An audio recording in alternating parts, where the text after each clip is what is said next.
Assalamualaikum warahmatullahi wabarakatuh. Selamat pagi dan salam sejahtera untuk kita semua. Pada episode keempat video kali ini, saya akan menjelaskan tentang bagaimana cara menjual hasil sarang walet kita yang sudah kita ambil dari rumah walet.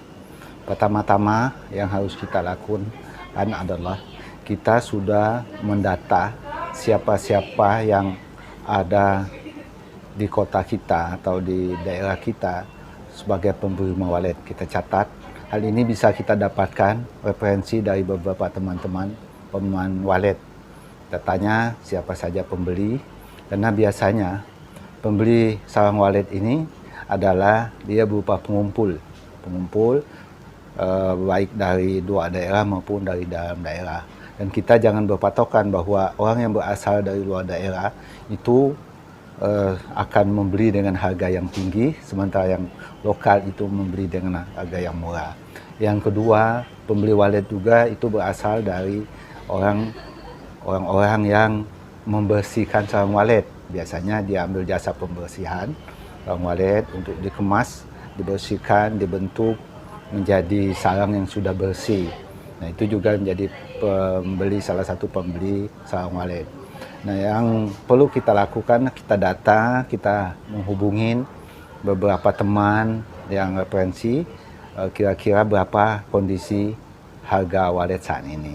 Harga walet itu biasanya dipengaruhi oleh situasi dan kondisi di mana terkait dengan kebutuhan besarnya itu dari Tiongkok. Nah, kapan sarang itu berharga naik, kapan itu sarang berharga murah, itu lebih banyak dipengaruhi oleh kondisi perayaan-perayaan berkaitan di kebudayaan budaya atau kebutuhan yang ada di Tiongkok sana, seperti Imlek, Cap Gome, sembahyang kubur dan lain-lain. Jadi harga sarang walet itu lebih banyak dipengaruhi oleh situasi yang seperti itu. Contoh, kalau pengen mendapatkan harga sarang walet yang paling tinggi adalah kondisi-kondisi mendekati Imlek. Itu di bulan apa? Imlek biasanya berada pada bulan Februari. Berarti mulai dari November, Desember, itu harga sarang walet itu akan tinggi sekali. Akan tinggi sekali karena para pengumpul walet maupun pembersih walet itu berlomba-lomba untuk menyiapkan barang-barang ini, hasil olahan walet ini untuk dijual. Karena permintaan pasar pada kondisi itu sangat besar pada bulan Februari itu atau pada hari-hari Cap Gome maupun hari Imlek, karena hari besar bagi orang Tionghoa. Nah, pada kondisi inilah kalau kita punya sarang walet untuk dipush sebanyak-banyaknya. Kemudian kapan harga sarang walet itu turun? Ya setelah perayaan Imlek. Biasanya pada hari Imlek itu sudah tidak ada lagi pengumpul, pembeli. Nah, itu bagi orang yang punya uang, bagi pengumpul dan pembeli walet pada saat ini, pada saat habis Imlek, kesempatan dia untuk mendapatkan harga murah. Makanya mereka harga langsung turun dan mereka kesempatan mereka untuk biasalah. Bisnis itu berdasarkan permintaan demand dan supply. Demand akan meningkat ketika kebutuhan itu banyak, yaitu pada bulan November, Desember itu meningkat. Nah, dia akan turun setelah demandnya menurun setelah pada Imlek, setelah Imlek dan beberapa bulan sebenarnya, seperti kalau Februari, Maret, April itu biasanya harga walet masih turun. Nah, pada sesi ini saya akan menginformasikan bagaimana kita bernegosiasi dengan data tadi pengumpul walet itu, karena saya sudah minta izin yaitu kepada bikin video ini kepada teman-teman, salah satu teman pembeli, ada yang datang dari Jakarta, satunya ada yang dari daerah ini sendiri. Kita lihat apakah harga Jakarta lebih tinggi, apakah harga teman yang pengumpul yang berasal dari daerah Pontianak sendiri itu lebih murah atau lebih mahal dari pembeli Jakarta. Ikuti di video ini.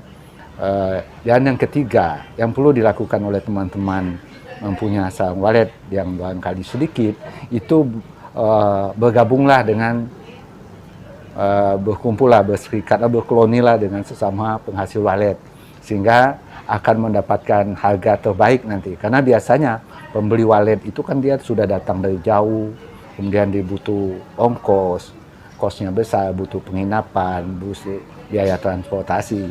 Kalau sarang waletnya dalam jumlah besar, mungkin dia akan berbagi untung dengan pemilik sarang walet, daripada dia tidak dapat barang. Tapi karena jumlah barang kita tadi banyak, karena kita itu bersatu antara penangkar walet, maka dia akan berbagi untung. Mungkin harganya akan sedikit dinaikkan daripada kita menjual sendiri-sendiri. Jadi dia akan berbagi untung. Biasanya itu seperti itu. Karena dia harus minimal menutupi biaya yang harus dia keluarkan. Dia untung sedikit pun tak apa. Yang penting jumlah sarang yang dia dapat besar. Maka kalau itu besar, dia akan dapat juga besar. Makanya dianjurkan teman-teman penangkar walet yang kecil-kecil ini bersatu. Jangan ada persaingan, bersatulah dalam menjual sarang waletnya. Dan yang keempat, ya sebaiknya para pemilik sarang walet itu bergabung dalam asosiasi. Kalau memang di daerah itu ada asosiasi, sehingga bisa saling bantu baik dari segi harga nantinya maupun saling bantu. Misalnya sarang walet kita ini kurang banyak mangkoknya kan, kemudian sarang walet yang satunya banyak mangkoknya, jadi harga yang kurang banyak mangkoknya bisa terangkat karena dibantu oleh yang mangkoknya banyak. Karena harga termahal itu adalah biasanya pembeli itu mencari sarang mangkok.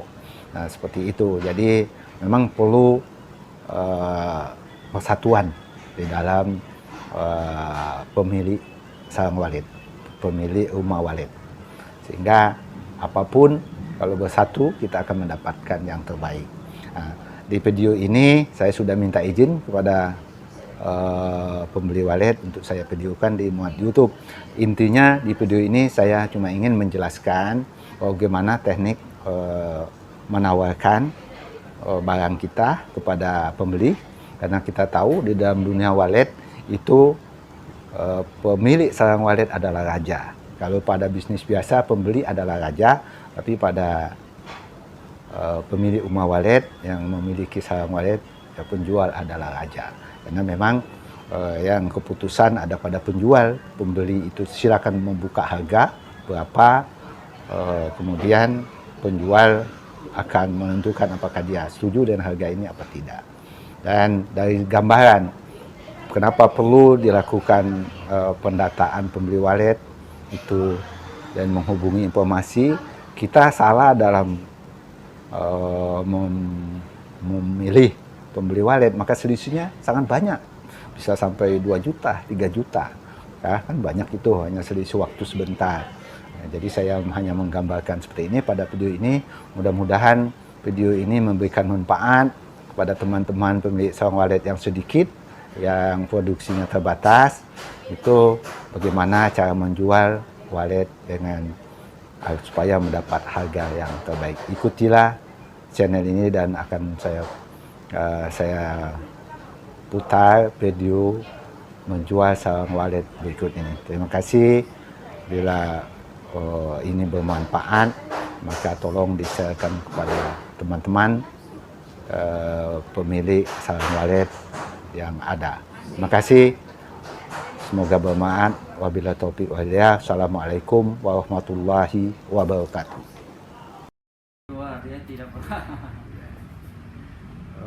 Selamat pagi, saya Nasir Salekat.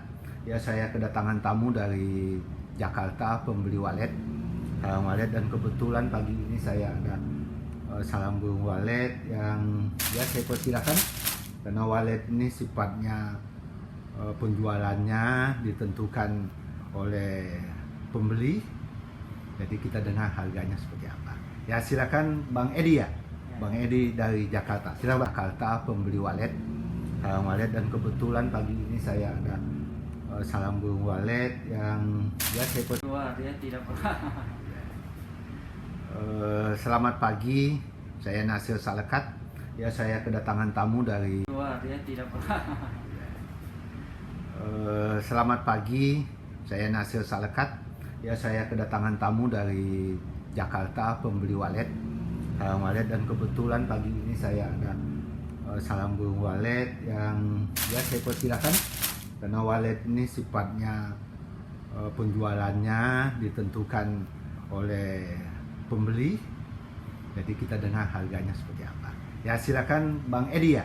Bang Edi dari Jakarta. Silakan Bang, tengok bahannya. Ada kertas nih, plastik. Ada koran nggak? Ya. Koran. Ya, koran. Tangan. Nah, ini Bang Edi ini mau melihat kualitas sarangnya. Jadi pelan-pelan itu sudah apa namanya? Sudah semua itu sudah kering banget, sudah seperti ini, jangan sampai hancur. Kan dia memilah. Kita lihat caranya seperti apa memilahnya. Ini dia akan mungkin mau menghitung apa Bang? Mau hitung apa ini?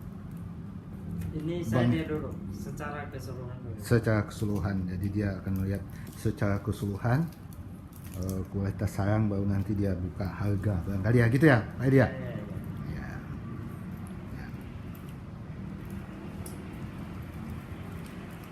Ya. Bila dia mangkok dia kumpul, sudut dia kumpul, ya sepertinya seperti itu. Ini Daud dari Jakarta datang untuk membeli sarang walet yang ada di Kalimantan Barat. Udah berkeliling kemana aja Bang Edi? Belum, baru. Baru datang. Kapan datang dari Jakarta? Baru 1 hari. Oh, dia udah 1 hari. Tinggal di mana? Di hotel atau di rumah teman? Di rumah. Oh, di rumah teman. Oh ya. Coba bayangkan jauh-jauh cari sarang. Ya kan dia kelompok ini. Ini apa? Mangkok ya? Yang sedang di kelompok ini kan mangkok kan? Iya. Ya, mangkok ya. Ya. Ini sedang mengelompokkan sarang mangkok.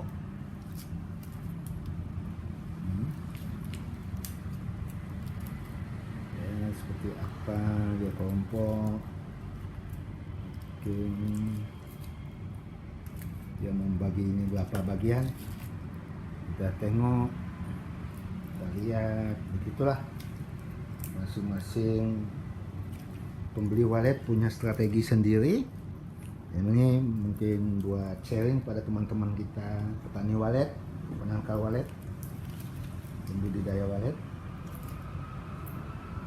Ya, dia kelompok.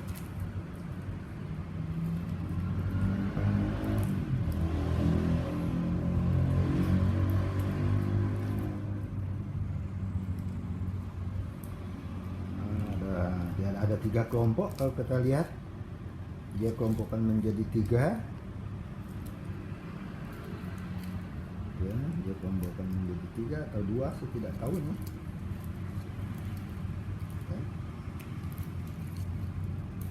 Ya.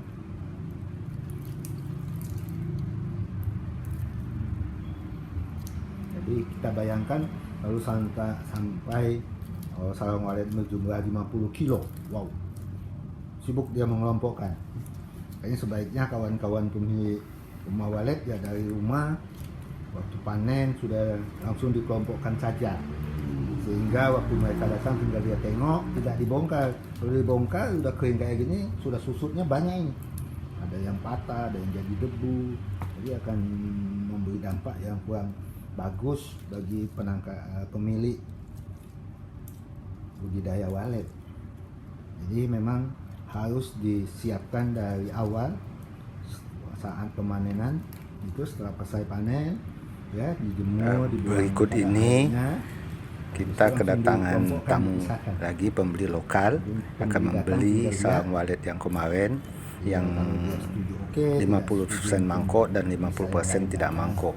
Kemudian ditambah ada sarang teman yang 20% mangkok dan sisanya tidak mangkok.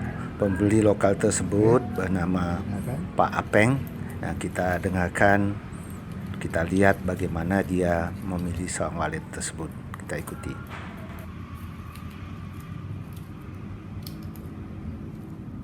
Kan sudah ditumpuk, dipindahkan lagi. Di saat dia mindah ini ada terjadi penyusutan karena sarangnya sudah begitu kering, sarangnya sudah seperti kerupuk. Ini barang terus terang, barang tak mungkin susur apa secara Ya, karena terus? barang kalau gini utuh dia tetap tak bisa katakan susur. Oke, dengan kita dengar yang apa? Karena barang ini kita beri kering memang kualitas ini. Yang penting jangan patah, itu kuncinya. Kalau tidak patah, barang ini sama sekali nggak ada susurnya. Ya. Itu harus ingat. Ya. Maka kita pencuci tahu. Kita aja airnya pokok-pokok pun. Ya, itu kita dengar dia bilang tidak susut, nanti kita buktikan. Ya, ini berbagi pengalaman. Ini, oke. Jadi bukan susur itu. Nah, ini dia susut. Tak ada susur punya. Nah, ya. Nanti kita tengok. Karena bisa susur barang kayak ini.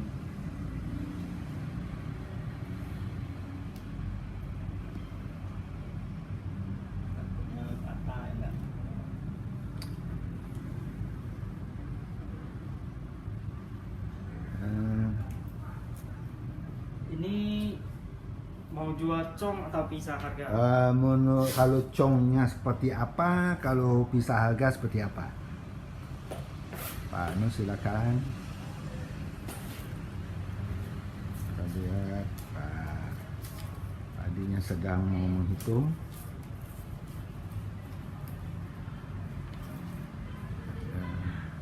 Dia buka kalkulator, dia kalkulasi.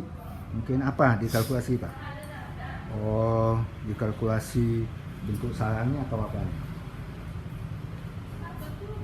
Jadi kalkulasi apa nih?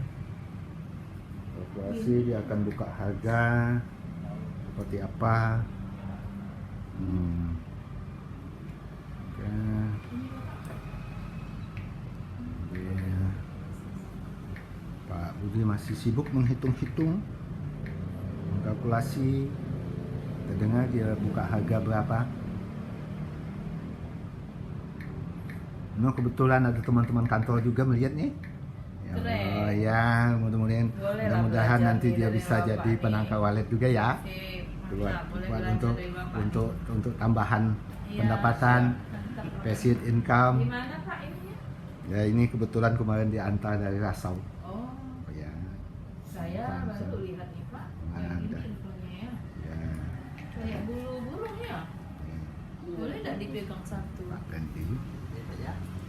Oh keras.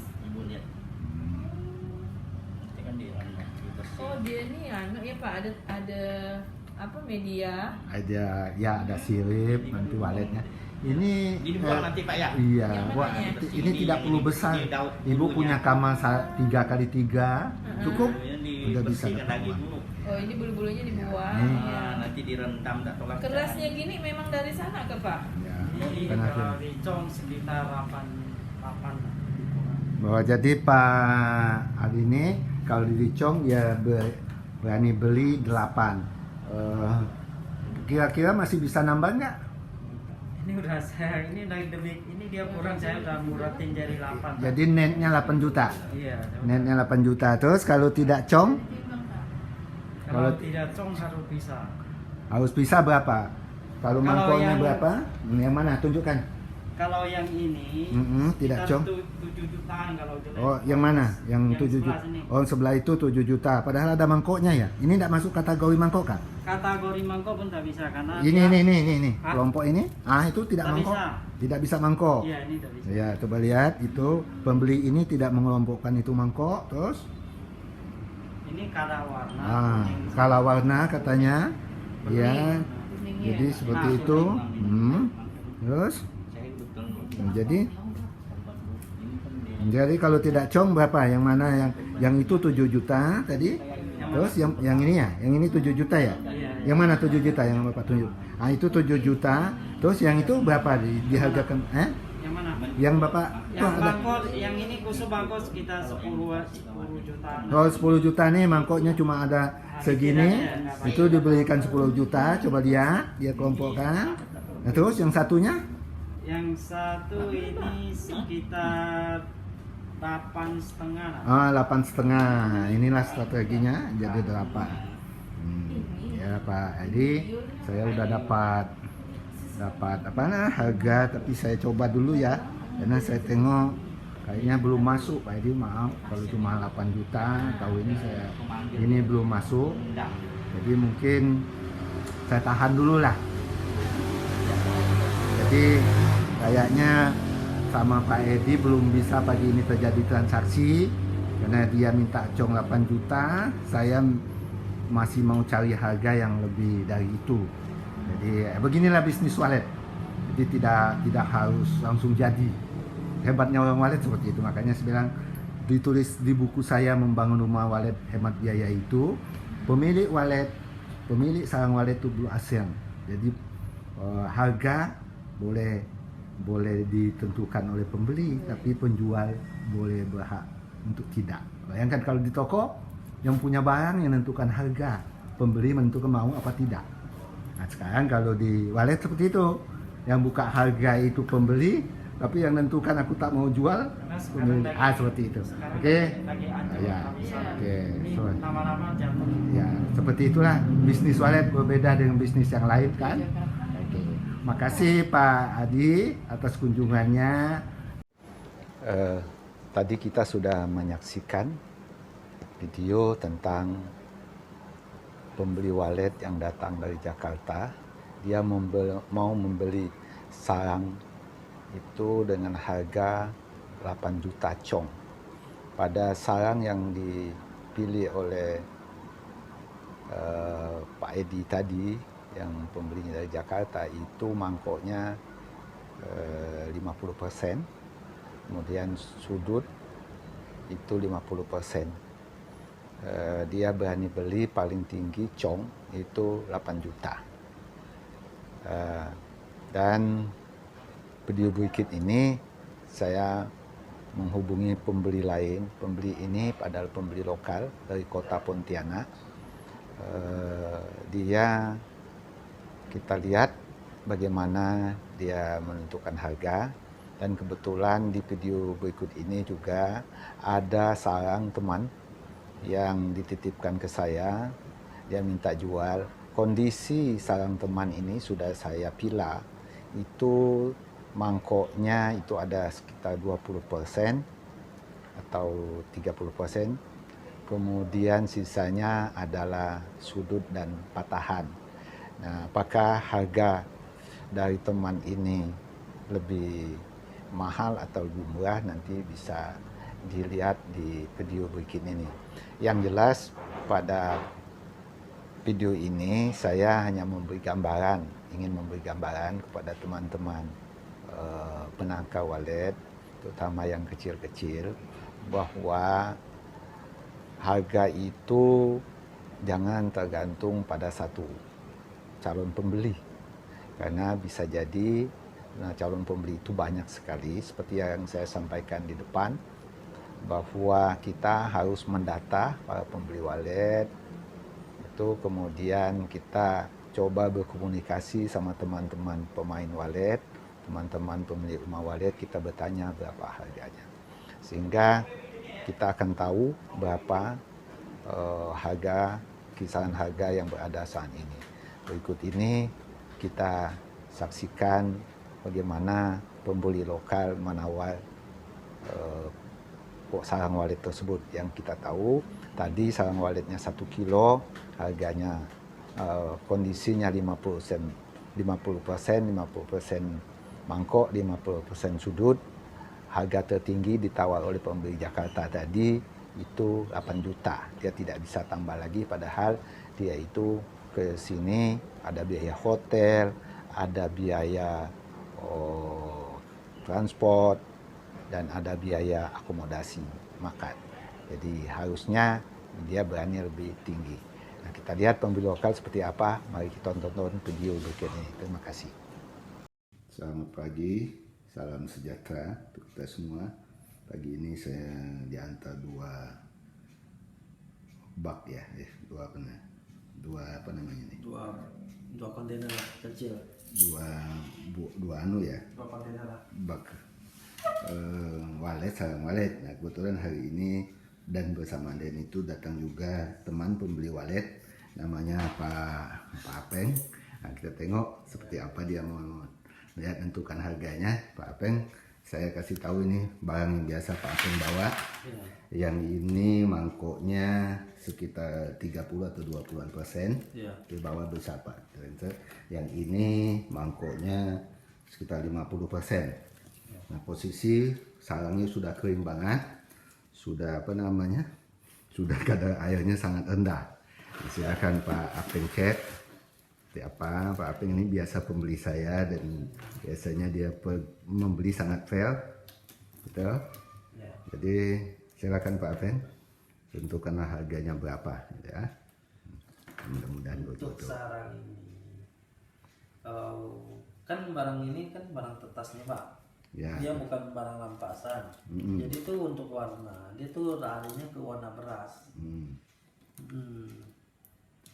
Warna beras dia, warna beras. Karena ini dia bukan rampas. Kayak ini kan udah kalah ya warnanya. Ini kalau ini harganya sih global ya. Global ya Pak, global. Itu ada 2 rumah walet sebetulnya tapi digabung aja. Iya, ini global. Paling kalau global ini paling bayarnya 875 Pak. Oh, 875. Iya. Nggak bisa ditambah lagi Pak. Tambahlah langganan, kesian katanya kecil.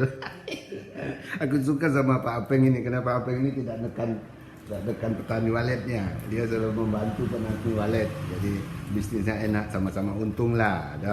Ada pembeli itu dia tekan ke bawah. Nah, Pak Apeng kita lah. Tambahlah dikit lagi Pak.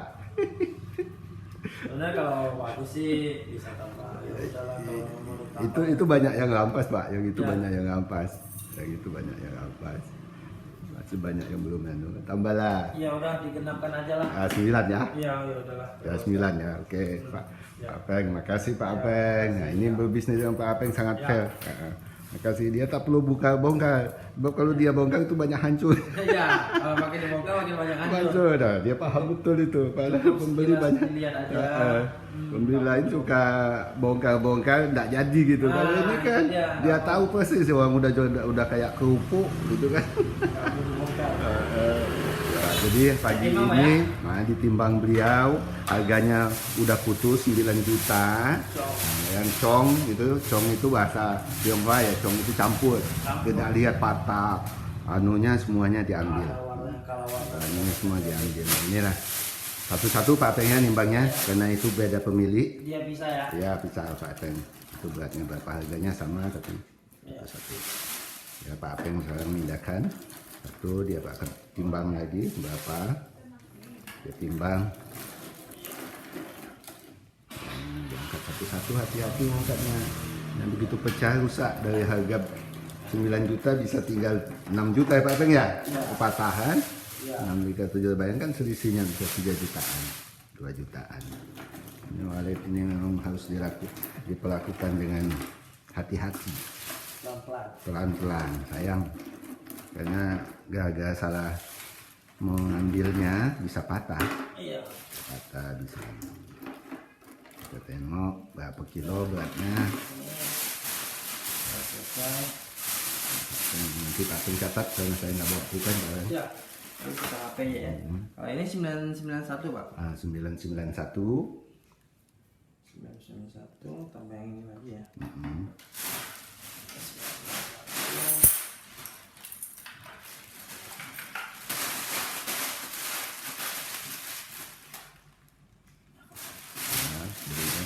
Dari jual walet plastiknya pun ditimbang, jadi karena harga walet sangat mahal, jadi plastik pun punya nilai. Ya, satu lagi.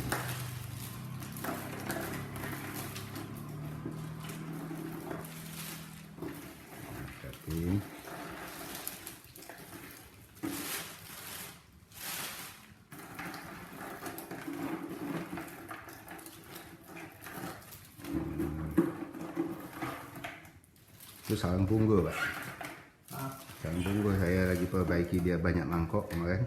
Iya. Dikasih apa Kita namanya? agak sulit semua. Dikasih yang ini kemarin dikasihkan ini. Dikasihkan apa namanya? Ujungnya tuh dibuat pakai styrofoam. Styrofoam bungkus nasi. Udah di nol kan Pak Apeng ya? Udah 35 itu. Ya, oke. 980 Pak. 980. Hmm. 91 dan 980. Jadi tidak sampai 2 kilo ya. Hampir. Dan susut airnya sudah hampir 2 kilo. Hampir. Oke. Jadi uangnya berapa Pak Apeng?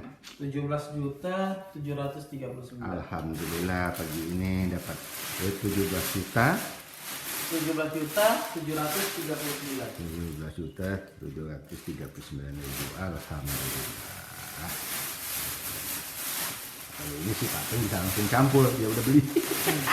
Tadi dia tak bisa campur itu karena masing-masing rumah walet pemiliknya maklum, petani kecil jadi kongsi-kongsi gitu ya. Terima kasih. Makasih Pak Apeng. Iya, Tinggal makasih, Pak Pak. Apeng transfer. Sukses selalu. Sehat selalu, sukses selalu petani walet. Ya. Selamat pagi.